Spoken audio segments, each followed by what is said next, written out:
Welcome to the Deep Dive Halftime Show where the Bills are getting their shit pushed in. This is not an enjoyable game. Really happy that the refs were very aggressive early and making sure the Bills played by the rules, Andy. And really just the Bills defense gotten exposed. The Ravens showed up with a lot more energy and intensity today. And this game kind of feels over. I don't really know that I see a rally here for the Bills. Ravens get the ball first in the second half. This is probably a second half under. I don't really know. I have no. I don't know what the adjustment is from Brady and Allen and the rest of the gang, because I guess not surprising. Well, not surprising is the Bills struggling a little with an offense that can do a lot of different things. They can run with Henry. You got a good backup running back who's practically a slot receiver at times. You've got a dynamic quarterback who can run, and they're missing a linebacker. Their safeties are weak, and their tackling has been suspect at times. So their defense struggling isn't super surprising, but I just can't believe how the offense looks. I cannot believe the decisions McDermott made on those short. He went for it on fourth and short on his side, and then he gets across. Won't do it. Won't do it when he's down 21-3. It's been kind of a bad game for McDermott more than anything, but yeah, the not just play calling, the execution. I mean, there's been some some drops, there's been some lapses. Yeah, if Coleman catches that pass and they get a touchdown and it's 21-10, we feel a little different, I think. Yeah. The real story of the game is the Bills are 1 for 8 on third down so far, Andy. That's not good. The real high leverage downs, it's just been, they just haven't had the answers. Joe Brady's having a bad game. Sean McDermott, as you mentioned, is having a terrible game. Like, I feel like the fool for upgrading the coaching and the intangibles, because that was wrong. Brady, honestly, they're lucky to have 3 points.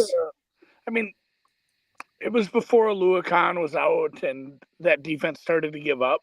Brady seemed to have the right buttons to push in every spot against the Jags. And yes, the Jags are a much worse team, but they still were it was just diamonds every time he dialed something up. Yeah. That's what I'm saying. I'm so surprised that. You know what? Like, the real killer, the killer stuff has been like Kincaid dropping that pass on third down that would have converted on the first drive, and like just real small stuff is kind of adding up where the Bills just are not sharp today. This is their bad game. I don't think realistically, I think the Ravens scoring a touchdown and then putting this game away seems realistic to me. Even though we are very, very fresh in a world where the Ravens bungled putting away a huge lead. I don't know if I have enough a real interest in taking Bills minus a half, minus 111. What do you think? Let's just do that. You know what? Fuck it. Taking it? Okay. I think Bills minus a half is fine. I was gonna let you decide. I had a bad Sunday. I couldn't hit anything. Thank God, some President's Cup money hit the account. That was nice. President's Cup. It's like, I finally got the Green Bay over was struggled at times, but pretty easy. But then it took the next win was a golf win. I got my Morikawa got chopped to shit, but that was still a nice price for leading President. You had a bad Sunday. I added a couple I liked based on my numbers. I didn't go crazy with them, but I kind of just over trusted some numbers and didn't go heavy enough on what I believe was right in matchups. And I bet the Cardinals, which was a bad bet. And I bet the Rams, which was probably a good bet that just didn't go right. Yeah, that sucked. Sorry, man. Any teasers with Jets, you're going to have bad ones. Oh, the Jets teasers. I mean, honestly, the Jets probably should have covered their number. It was a wongy teasery day. Yeah. Was the Jets the only one that didn't get home? I think it was. Vikings got there. Saints got there. Got there, yeah. Dude, the Saints losing was absurd. Chiefs got there. I cannot believe the Saints lost that game. Divisional game like that. 58-yard, dude. A divisional game like that is tough, but you know what is even tougher? When your opponent gains 0 yards of offense on the game-winning drive outside of penalties, and then kicks a 58-yard field goal with the kicker who, what's the longest career field goal from Young Ho Koo? Like 48? You saw it today. Yeah, today. Yeah, 58 today. I mean, that was wicked. All right, I'll ride with Bills. Okay, I'm there. Yeah, that was another. You know, obviously you go look at the Rams box score. There was the Rams probably should have deserved better. You know, they deserve better in that one. The fucking Broncos box score. Jesus Christ! I retweeted somebody had a Cortland Sutton had 60 of Denver's 53 receiving yards. That was he's like he prefaced it. I can't remember who it is. I've retweeted it, so it's on my timeline. But he's like, "Here's a funny sentence." It's like, "Oh man, that's a brain breaker." Yeah, there's some teams that are a little fraudulent. People are calling Atlanta fraudulent. Yeah, dude, this receiving. Oh my God, this box score for the receiving. Yeah, bunch of negative yardage. Denver receiving 3 for 60 for Cortland Sutton, 1 for 3 for Michael Burton, 2 for 3 for Javonte Williams, and then 2 for -2 for Troy Franklin, 2 for -4 for Tyler Batty, and then a lot of 1-0, 1-0. Holy shit! Hopefully that kid's all right. Did you see that? Tyler Batty, I know. Yeah, they said he has feeling in his extremities, which I'm assuming means he's going to recover. Somebody is saying it wasn't like a back, spine, neck injury. They're saying the way he got twisted and hit, there's some worries that he ruptured an organ. Oh, because then because they say when you have appendicitis, if your appendix bursts, it really, really hurts, and then it kind of goes away, or you just feel nice and warm, and then it's like, there's stuff going on inside of me that's wrong. So I don't know. Like someone said he may have ruptured a kidney. That sounds like a crazy fucking car crash accident style injury. Hopefully it's nothing, and he's just he just got a stinger and he's fine. Bad nerve reaction or something. But it's crazy. My wife asked that today. She's like, "You think they'll ever just like get rid of football?" She's like, "This is so dangerous." Maybe. It's funny she asked that today on a day where we finally had some offense. Yeah. I mean, finally. It was fun to see a couple of those games get after it. The Vikings, I don't know what to make of the late game heroics. I think Love just took a little time to get back into it. I think Love and that offense are very good, although we did have another injury. Well, Love cursed himself. He wore the Favre jersey, yep. By wearing number 4. Yeah, Favre, Love, and Rodgers 0 for 3 this week. You're right. Yeah. You're right. Yikes. I don't want to call Parkinson's a winner. I'm saying more of the the Senate hearings for being an embezzler. Just being in front of Senate, yeah. If you guys aren't old enough, if you put yourself in that situation, that's a loss. Google Brett Favre, Jen Sturger. Like, yeah, that was like the lighthearted rascal Favre. Yeah. Now he's morphed into the truly evil, stealing money from a welfare. Google Brett Favre narcotics. that was my kind of Favre. Yeah. I feel bad for him actually because he probably was a little bit of a victim. We didn't know as much about how addicted you could get to stuff that they were just pumping into these players. Yeah, we'll have a lot of takeaways on the games when we cover them tomorrow, but so some wild ones today. I mentioned that 7 Eastern, me and Drew are going to hop on the channel, rapid recap, couple minutes a game, and then we'll talk about the openers, and then we'll sit down and watch a Monday Night Football game. Watch 2 football games. We got a double header, Andy. Yeah, it's double header Monday Night Football night, ABC and ESPN. Are you? What is the voice you're doing? Is it the guy from the Costco guys? I don't know. Double chocolate chunk cookie. Boom. I don't know. No, I'm just being ridiculous because doubleheader Monday Night Football is ridiculous. It warrants it. Yeah, I would like just one. It's crazy. I don't care if there's 8 games on at once on Sunday. That's different. Like my nighttime games should be by themselves. I don't even like it when there's a good college game on at the same time. You know what? My stance on this, Andy. I like my standalone games to be standalone. Is that too much to ask? Not a lot. Is that too much to ask? I like my standalone games to be standalone. What are you drinking there? That was the last very outstanding Pinot Noir. This was the Corners. It was a Sonoma Coast Pinot, and it was way good. Brett Favre is a doom. Yeah, doom. He's a what? I send you a picture. I only send a picture of this to my. We've run out of analysis for this game, really. But I didn't send a picture to anyone but my food chat guys. You know you are, Crying and Eddie in the gang. And my in-laws were in town Saturday, and they took us out. We met at a Mexican place that we liked. Took us. Hotel. Took us.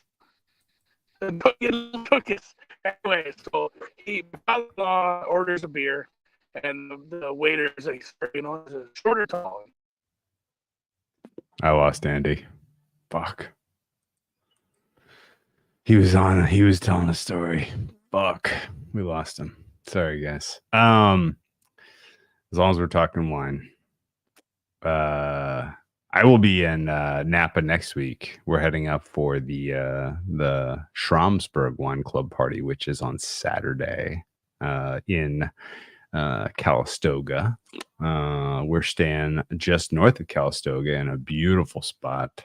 We'll do some heavy duty wine drinking. I think our Thursday night game. Let's see, what's Thursday's game? Thursday's a good one, right? Thursday game, I'll be on the porch over the vineyard, and we'll have a good time. The Thursday game is Bucks Falcons. Yes, dude, the Bucks are for real. The Falcons are not. Oh, Andy's back. Hey, we lost you. You were telling the story, and we lost you. Yeah. Your internet didn't like you telling my margarita. The Brett Favre jokes. Either way, the guy said, I ordered a margarita, and he's like, oh, short or tall? And I thought he was fucking with me, so I said tall, and they come out with this monstrosity of a glass that is the size of a large, like, mixing bowl on a stand. It had to be, like, 4 margaritas in one, and I felt like an absolute shithead because I wasn't paying the bill. Like, when we go out, they pay the bill. So it's like, that's the biggest asshole move, is to like, oh, yes. Give me the you're like, oh, you're paying for dinner? What's the wine by the bottle? Yeah, this one looks good. Of course, I'd like a lobster tail with my steak. Yeah, whatever add-on. Oh yeah, add a lobster. Steak, but yeah, add the lobster tail. Just felt like a dick, and also like I got kind of fucked up. It was a big drink. Did finish it though. Yeah, just one of those. Good work, man. Whoops. Good work, sorry, man. Sorry, Roger. I'll post a picture. Hey, no. Next week, I was telling the audience you weren't around. I'm going to be in Napa on Thursday, Friday, Saturday. So Thursday night football, Bucks, fucking Falcons, dude. The Buccaneers. I think I might bet the Bucks money line as soon as I have it open. I mean, the Falcons are hot frauds, right? I can't believe they're 2.5-point favorites. How do they can't keep getting away with this, Andy? I don't think their secondary is going to hold up really well. It does suck that we lost one of the receivers, but it wasn't who went down. The third guy, was it Palmer or McMillan? One of the other receivers got hurt. I'm gonna have to follow up on some of the injuries. I just have a long list of injuries to follow up on today. But 4th and 20. 4th and 20. All right. We're gonna get some ball back here for the Buffalo Bills. We're Costco guys. Trey Palmer. That's who it was. Trey Palmer got hurt. Okay. Couldn't place it. But yeah, McMillan didn't even play. He fucked up his hamstring That's what I'm saying. We're losing a little bit of depth. Ugh. Taylor Rapp out. Don't love that. Rashee Rice injury is no bueno. Honestly, the AFC is kind of wide open, right? You don't trade Davante Adams inside your division. Like, people are making that call. I don't know. Like, that's a bad look to the fans and everybody around the league if you trade him within your division, I think. I don't know. They're not. If they didn't take the deal preseason, which I think were better deals, they're not doing it now. They're just gonna sit on it. I don't know what else is out there to go get either, because there's saw a little bit of life out of Kelsey, but who's the new dude? Okay. Andy, yeah. Yeah, Andy does need Starlink. That's right. We gotta get you Starlink. I'm looking into that. I don't. My internet is fine. It just. It's just like it closed and went back to the home screen on StreamYard, like I timed out or something. Yeah, the AFC is wide fucking open. Everybody sucks. The Chiefs just continue to win and look like impossibly unimpressive. This is really, really something. You could convince me about 7 teams win the AFC. You know who's not in that list? The fucking Jets. Fucking Hackett he was the worst today. The biggest loser of the day, besides my Jets teasers, was Hackett. That fucking clown couldn't put together a game plan to beat a team without its most important linebacker. Get fucked. I really, really do not like that person. And I think that the Jets have a very low likelihood of winning a playoff game on the road, even if they get into the playoffs. And I don't think they're beating the Bills for the AFC East. Sorry. No. Even though the Bills look like fucking JV tonight. It looked like a fun, 3-team race. And then Tua went out. And then Hackett shit in his hand and rubbed it all over his face. Because he's a fucking toddler. If you guys have had positive experiences trying Starlinks, let me know. I've got some probably targeted ads for that, and I've looked into it a little. I just don't know how good it is and how it works. So I'm down in the valley here, baby. I did. Do you remember when I got kicked off the Wednesday show? And goal. My modem was fucked up. Work. First and goal, Beefalo. Fixed it. So we're good there. Hey, guess what, Andy? The Buffalo Bills finally converted a third down. It was a 52-yard pass to Khalil Shakir from Josh Allen. Tupac Shakir. Love that guy. I bet who's the beefy motherfucker? Where's 13? Sorry, I hit the bell. Who's the beefy touchdown? Ty Johnson, 3 yards. All right. Beefalo. We back. I would have liked one of those before half and then that one, but I'll take this one because we played -0.5 second half. All right, Andy, let's go enjoy the rest of this game. Fist pump. I'm gonna go drink some wine too. Oh yes, get yourself some wines, and I'll see you tomorrow night, and we'll pot it up. Watch some football. See you guys. I love it. Go Beef.